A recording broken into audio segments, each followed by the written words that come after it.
people are sheep. Episode 3.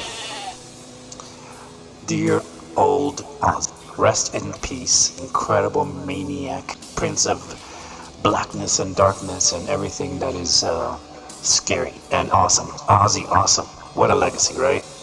I mean, I think I stopped listening to Ozzy around No More Tears.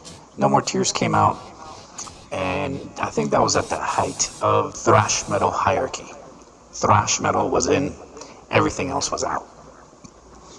We had incredible albums like Rust in Peace and Injustice for All, Testament doing their thing, Anthrax, Slayer, everybody firing on all cylinders. Great time for music, great time for humanity as a whole. And Ozzy, of course, by that time, is just pretty much over the hill. He was given a bit of a commercial new life thanks to Zach and his wild pig squealing and his guitar tone. I think that's what ushered in the 90s, that fresh, new, heavy as hell guitar tone. Everybody got into it. Pantera made a living out of it, and it just became the norm. Down tuning even more, and that crunch, heavy guitar.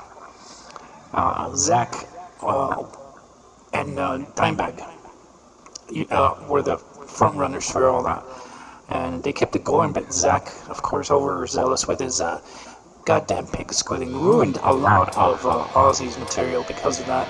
And I never was interested in buying No More Tears or any other album. After Ultimate Sin, I stopped buying Ozzy records. I borrowed No Rest for the Wicked, listened to it once, decided it's not good enough for me anymore. Ozzy was on his way out, and even after the No More Tears, and they came up with OZZMOSIS, and this was after Ozzy had announced that he was retiring, and that bugger couldn't do it. He said he spent 3 years retired, and he started to go batshit crazy with his wife around all the time and his kids, and he said, screw this, I'm back. And OZZMOSIS is what we got, and consequently the Ozzfest, because the Ozzfest was a thing that happened because Lollapalooza was a big festival in the US, and they did not want Ozzy because, of course, he was an old dinosaur geezer, and it was kind of embarrassing when most of the bands are, freshly baked, new youth, inspired, new genres and everything. No heavy metal bands were, I think, invited to Lollapalooza, and that was kind of like a cool thing. I went to one of them with Ministry and Red Hot Chili Peppers and some other bands I can't remember, but it was pretty cool.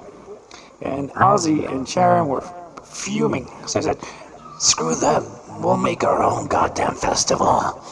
And they did, and I don't think it was as successful, because in the mid to late 90s, heavy metal was seen as, tacky, old school, uncool. And even I was like, I wasn't listening to much 80s at all during that age. There was a lot of fresh, cool bands, and it's just an interesting scene. There was a big indie and like a techno was starting out, drum and bass, and you had the grunge movement, punk, and Sonic Youth, and crazy stuff like that. But I digress. OZZMOSIS came out, and I was not interested at all. I think I vaguely remember hearing this video on MTV, Perry Mason. Now, Perry Mason, as a TV show, everybody, well, not everybody, but I remember it was a TV show in the 80s. I didn't even know it went all the way back to the late 50s or 60s, when young Ozzy was, getting his dose of courtroom drama.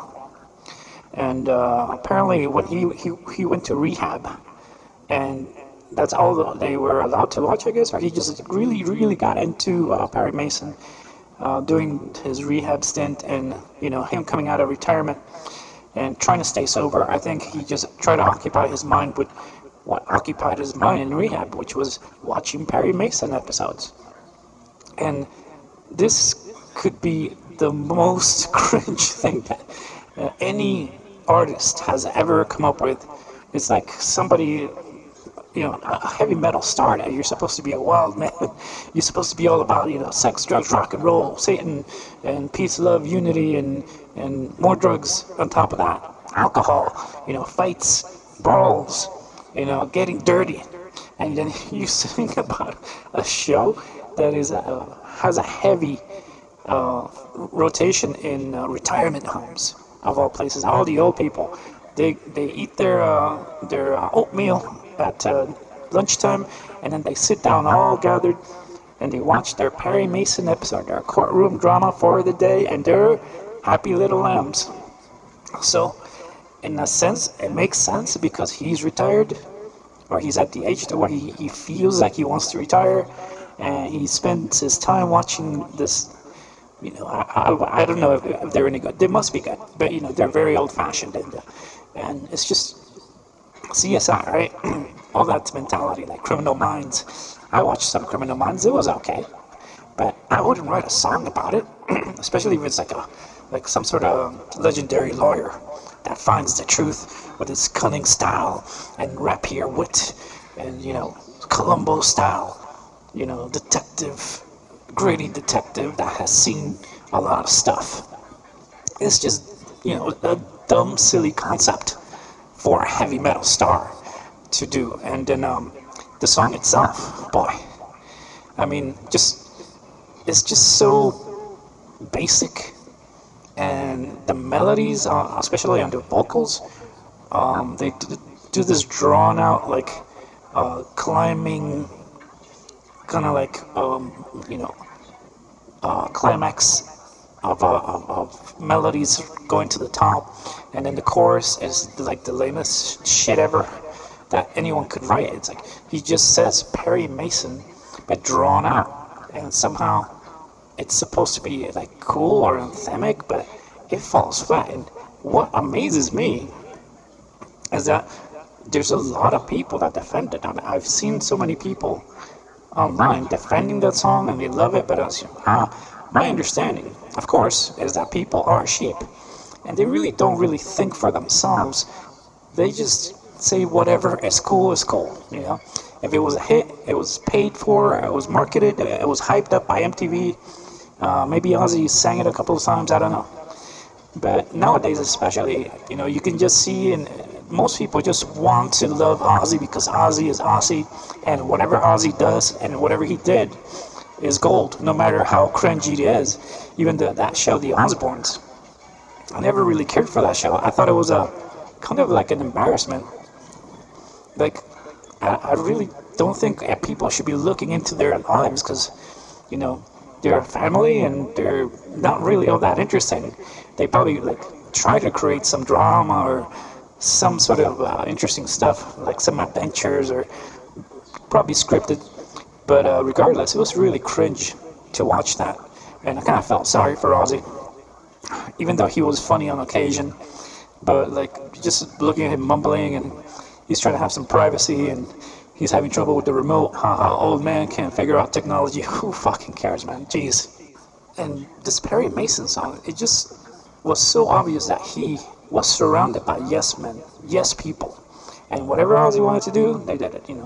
Despite Geezer and Zach being there, and I don't know, the music to me, it sounds very monotonous. It sounds very flat and predictable. That's the basic thing about that song. Is so basic. And I listened to the rest of the album today. I'd never listened to the album before. The album has 4 ballads. It's not bad. I mean, it's not great. It's not good. It's not bad. It's just there. It's like you can put it on and then go about your day and you do your work, file your taxes or pay your bills, watch TV. You can leave it in the background while you cook, and it's not really going to irritate you. Like, let's say, Creed or Mudvayne or Disturbed or Godsmack from that era of music.